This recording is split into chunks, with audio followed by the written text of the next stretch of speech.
Seja bem-vindo para esse vídeo e nesse vídeo daqui eu vou fazer a análise da vitória do Vitória por 1 a 0 contra o Fluminense em pleno Maracanã. Primeiro jogo do Fluminense sem o Diniz, né? Foi demitido, o Marcão assumiu e até o momento não adiantou muita coisa. Perdeu em casa, afundado na lanterna do Brasileirão, e eu vou fazer a análise desse jogo. Só antes de tudo, solta aí a intro. Bom, então vamos lá. Já tá aqui, ó, 1 a 0 vitória. O gol da partida foi marcado já no finzinho da partida. Jogada de contra-ataque, o Zé Hugo faz uma jogada espetacular. Eu já tinha gostado do jogo dele contra o Vasco. Não lembro se foi Brasileirão ou Copa do Brasil, acho que foi Brasileirão mesmo, em São Januário, que ele entrou rabiscando bastante. É um cara bem rápido, habilidoso também, faz uma jogadaça. E aí deixa o Janderson na cara do gol para fazer o gol da vitória do Vitória. Então, vamos aqui primeiro trazer os destaques da partida, começando pelo Fluminense. Quem que dá para destacar? Primeiro o Samuel Xavier, eu achei que fez uma boa partida. O Antônio Carlos também, eu achei que fez uma boa partida. Tanto na imposição física, teve uma boa bola aérea ofensiva também, perigoso em alguns momentos. Conseguiu fazer uma saída de jogo interessante também, eu gostei do Antônio Carlos. O Thiago Santos, cara, eu torço pro Grêmio, então eu posso falar com propriedade do Thiago Santos. O gol do Vitória é todo em cima dele. Ele que tava na marcação ali do Zé Hugo, era só fazer a falta, cara. Ele teve um monte de oportunidade de matar a jogada, deixou o Zé Hugo seguir e aí terminando o passe pro Janderson. Ali, cara, faz a falta ali, mata a jogada, mas não deixa sair esse gol do Vitória, né? Então ali, na minha visão, a grande falha no gol do Vitória é do Thiago Santos, porque era ele que estava marcando o Zé Hugo, que fez a jogada espetacular. Então o Thiago Santos era só ter matado a jogada, puxado mesmo a camisa, nem que tomasse o cartão amarelo, mas não tomaria o gol, né? Então na minha visão o gol da vitória vai muito na conta do Thiago Santos.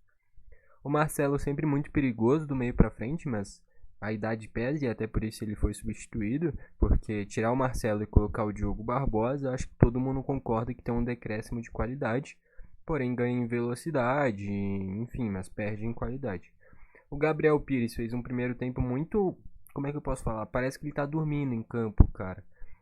Chegou a fazer já algumas boas partidas com a camisa do Fluminense, é um cara que tem bom passe, não à toa jogou um certo tempo no Benfica, não é qualquer jogador que alcança esse patamar, mas já no Botafogo estava queimado, veio para o Fluminense e está se queimando também. É um jogador que é muito devagar, e para um meio campista falta praticidade, falta desenvoltura, falta essa rapidez. Contra o Flamengo foi a mesma coisa, muito devagar na tomada de decisão. O que mais falta para ele é velocidade mesmo, acelerar o jogo, e é um cara que vai muito nessa calma, nessa tranquilidade e acaba irritando o torcedor. O Martinelli também não fez uma boa partida, errou muita coisa. O Ganso, uma participação ou outra interessante, mas abaixo também. O Terans a mesma coisa, uma participação ou outra interessante, mas abaixo também. O Keno fez umas jogadas interessantes e tal, mas nada demais. E o Cano a mesma coisa, quando foi municiado teve finalizações interessantes, mas não foi muito participativo também, não recebeu muito a bola. Entrou o Alexander, entrou bem, e aí na reta final da partida começou a errar tudo, cara. Na reta final o Alexander foi bem mal. O Diogo Barbosa, o gol é nas costas dele, naturalmente. O Marcelo pela idade não marca mais tão bem e ataca bem pela qualidade que tem. E o Diogo é característica mesmo, é um cara que é rápido e ataca bastante o espaço do adversário, mas defensivamente sempre foi um jogador que teve problemas. Como eu já falei, eu torço pro Grêmio, então tenho propriedade para falar também do Diogo Barbosa, assim como o Thiago Santos. Dois caras que saíram bem queimados do Grêmio e pelo visto estão se queimando de novo no Fluminense. Enfim. O John Kennedy entrou também, errou muita coisa. Sei lá, cara. Lance de tipo. Era só fazer o simples, ele queria inventar e errava, enfim. Mas tem potencial para daqui a pouco virar até titular desse time de novo. O Renato achava que ia ser titular no lugar do Terans de início, mas não foi. Entrou e não conseguiu fazer muita coisa. E o Douglas entrou e foi muito participativo, produzindo cruzamentos principalmente, mas todos ruins, todos meia altura, a bola não chegava nem perto do gol. Então faltou na hora daquele capricho a mais, o Douglas Costa estava errando. Mas enfim, eu acho que inclusive com o tempo ele que tem que ser titular no lugar do Keno, ali pela direita, né? E aí pela esquerda puxa o Terans, ou até mesmo dá pra jogar com Douglas Costa e Keno. Enfim, acho que é isso do Fluminense. Do lado do Vitória, o Lucas Arcanjo fez uma grande partida, o Wagner Leonardo muito bem, e aqui vale destacar uma coisa: o Vitória jogou com um único zagueiro, tá? Porque jogou com Wagner Leonardo, o Caio Vinícius. Não sei se o torcedor do Fluminense lembra, mas eu lembro, ele já jogou no Fluminense há menos de 1, 2 anos, ele estava no Fluminense. Acabou não sendo tão aproveitado. Jogou de zagueiro, mas aí também tinha o Luan, que é aquele do São Paulo que é primeiro volante. O Leonardo era primeiro volante da Ponte Preta também, então teve 3 primeiros volantes, ao invés de usar um zagueiro de origem, usou 3 caras com essa proteção muito grande. Então, nos momentos que o Caio Vinícius subia, o Luan descia, nos momentos que os dois subiam, o Leonardo descia. Então tinha muita essa troca de posição, é muito interessante. Não me lembro de nenhuma equipe fazer isso, seja no Brasil, seja na Europa, seja em qualquer lugar. Usar um zagueiro e 3 primeiros volantes trocando de posição toda hora. Eu já vi usar, prender os laterais e jogar com, por exemplo, o PK, o Wagner Leonardo e o William Lepo presos. Mas não é isso que acontece, porque o William Lepo e o PK são laterais bem ofensivos também, principalmente o William Lepo. E, enfim, o PK ainda saiu com cãibra, né? Ele que é ex-Ipiranga, eu lembro de uma final de gauchão que ele tinha se destacado, enfim. Mas o Caio Vinícius foi bem, também sentiu cãibra.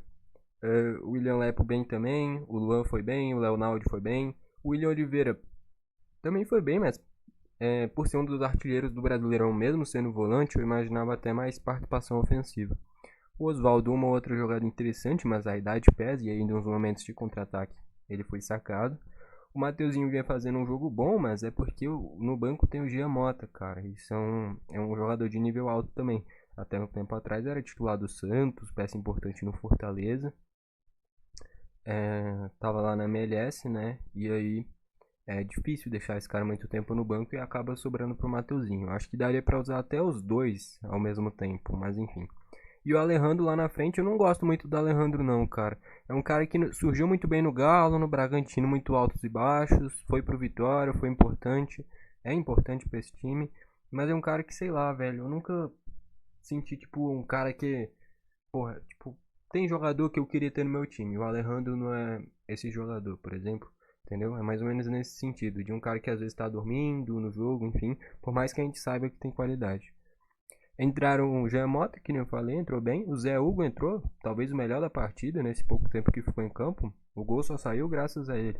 O Cáceres entrou improvisado na esquerda, já que o Lucas Esteves estava suspenso, o jogador ex-Palmeiras também, bom lateral esquerdo. O PK saiu com câimbras, entrou o Raul Cáceres improvisado. Errou um outro passe justamente porque não tem a esquerda, né? Fica usando a direita e no lado contrário aí é complicado, a marcação fica mais fácil de adivinhar.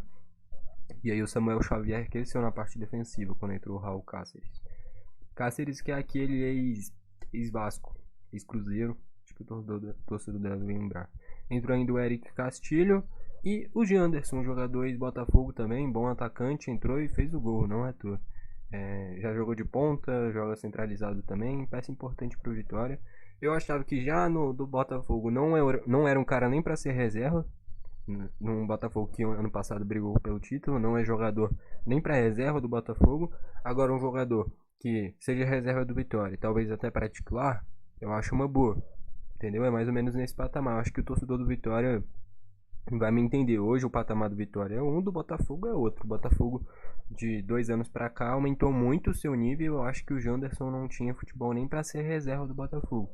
Agora, no Vitória, é um excelente reserva, brigando até pela titularidade ali com o Alejandro, ou até mesmo para alguma das pontas, tá bom? E entrou muito bem. Enfim. Estatísticas: 12 chutes do Fluminense sendo 5 a gol, 9 do Vitória sendo 6 a gol. O aproveitamento de chutes a gol das duas equipes foi bom, principalmente do Vitória. A cada 3 chutes, 2 iam no gol, é um aproveitamento muito alto. E do Fluminense também não foi ruim, a cada 12, 5 ia gol. No geral foi um jogo com poucas finalizações, ó, só 21, mas ao mesmo tempo teve 11 chutes a gol, que é um número alto, tá? Então, em quesito aproveitamento, capricho nas finalizações, as duas equipes foram bem. O que faltou foi o volume de jogo para produzir muitas finalizações, né? Posse de bola, o Fluminense, mesmo sem ser o Diniz, mantém o padrão de jogo, então, ó, bem mais posse, quase que o dobro de passes. Faltas, ó, 26 no total, então um jogo faltoso com 4 amarelos, escanteios 6 a 2 pro Fluminense. O que a gente já imaginava, um Fluminense tentando pressionar, com volume de jogo, enfim. mas não foi efetivo lá na frente, parou no Lucas Arcanjo, que fez 5 defesas, o Fábio ainda fez 5 também, mas acabou tomando um nesse final, num chute indefensável, né? Não tem o que falar do Fábio. O chute do Janderson foi perfeito. O erro foi ter deixado o Zé Hugo fazer toda essa jogada, né? E aí, que nem eu falei, na minha visão, a grande falha é do Thiago Santos de não ter puxado, não ter feito a falta, não ter parado a jogada, cara. E a falta tá aí para ser utilizada e tanto é que no jogo aqui, ó, que nem eu falei, foram 26 faltas. No momento que tinha que fazer mais uma para ter 27, o Thiago Santos não fez. E aí saiu o gol do Vitória. Gol da vitória do Vitória. Enfim, então Vitória na 15ª colocação ali com 12 pontos.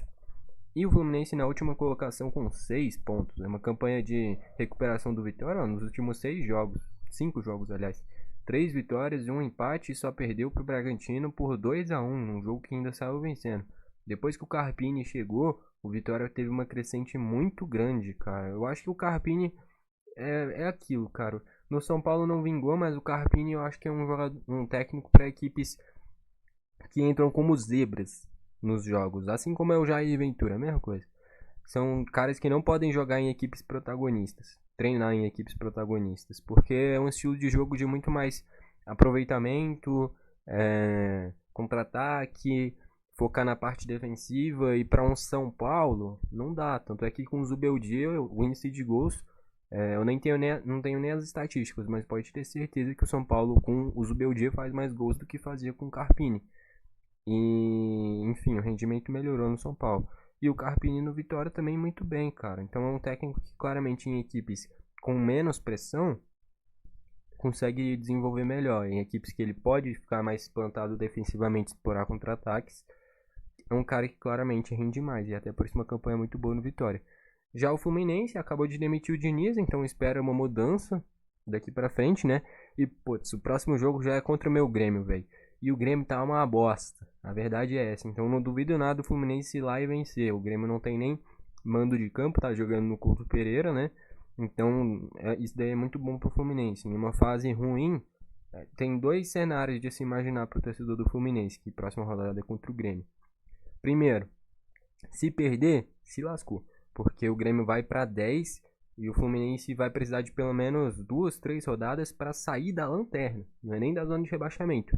Porque o Corinthians já tem 3 pontos a mais. E o Corinthians vai perder para o Palmeiras, muito provavelmente. Então essa diferença ficaria em 3 se o Fluminense perdesse. Mas mesmo assim seria uma rodada para alcançar o da rodada do time de cima, né? Então é um jogo importantíssimo para o Fluminense essa próxima rodada e para o Grêmio também. Se o Grêmio mesmo vencendo, talvez não saia da zona de rebaixamento. Então é um jogo importantíssimo para as duas equipes. Logicamente eu quero que o Grêmio vence. Eu simpatizo com o Fluminense, mas não a ponto de torcer contra a minha equipe, né? Logicamente.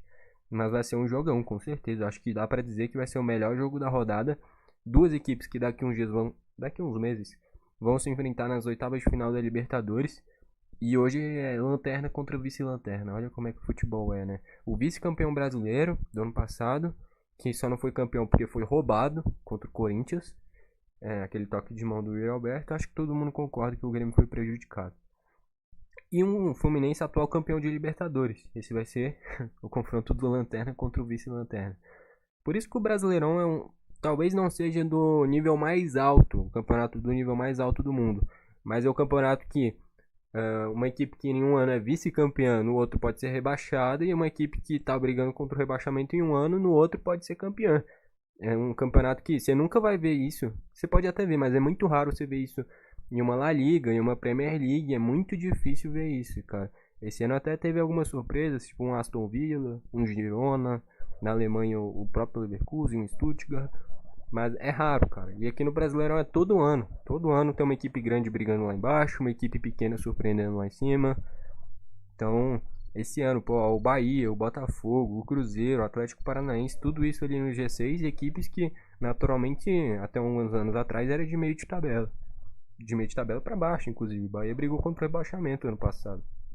Então, é muito dinâmico, cara, o Brasileirão. Tanto é que eu não duvido nada daqui a pouco o Vitória nessa sequência que tá, se embalar mais 2, 3 vitórias, daqui a pouco chegar perto até de um G6, cara. duvido nada. O Brasileirão é muito, como é que eu posso falar? Muito imprevisível. E, enfim, é isso. Craque da partida, então, pra mim, velho, tô nem aí, é o Zé Hugo. Eu sei que ele entrou só na reta final, se ele jogou 20 minutos foi muito. Mas se não é ele, esse jogo tinha terminado empatado. A jogada dele é espetacular, driblou 3, 4 jogadores. E que nem eu falei, era pro Thiago Santos ter matado a jogada, não matou. O Zé Hugo continuou, deu um baita passe pro Janderson fazer o gol da vitória. Da vitória do Vitória, eu não me canso de falar isso. Então, pra mim, o craque da partida é o Zé Hugo, mas aí vale destacar também o Janderson, o Lucas Arcanjo, o Wagner Leonardo, essa trinca de primeiros volantes com Caio Vinícius, Luan e Leonaldi. E do lado do Fluminense, o Antônio Carlos eu gostei. O Keno teve momentos bons, o Samuel Xavier também. E no geral é isso. Mas pra mim o craque da partida é o Zé Hugo, tá beleza? É isso, gostou do vídeo? Deixa o like, não gostou, deixa o dislike, comenta aqui embaixo pra você quem foi o craque da partida e comenta o que você acha dessa próxima rodada, né, cara? Porque que nem eu falei, o Fluminense vai enfrentar o Grêmio, comenta aí embaixo qual resultado você acha que vai acontecer, e o Vitória, deixa eu ver quem vai enfrentar, Atlético Paranaense em casa. É um jogo bem parelho também, o Atlético Paranaense acabou de perder o Cuca, e é uma equipe que está na parte de cima da tabela aqui, ó. Sexto colocado. O Vitória vem em uma fase boa. É um jogo bem equilibrado também, cara. Então é isso. Comenta aí embaixo pra você quem foi o craque da partida. Que nem eu falei, pra mim foi o Zé Hugo. Comenta pra você quem foi. E o que você acha dessa próxima rodada? O que você acha que vai acontecer nesse Fluminense e Grêmio? Grêmio e Fluminense, aliás. O Grêmio é o mandante. E nesse Vitória Atlético Paranaense. Tá ok? Então foi esse o vídeo. Valeu e falou.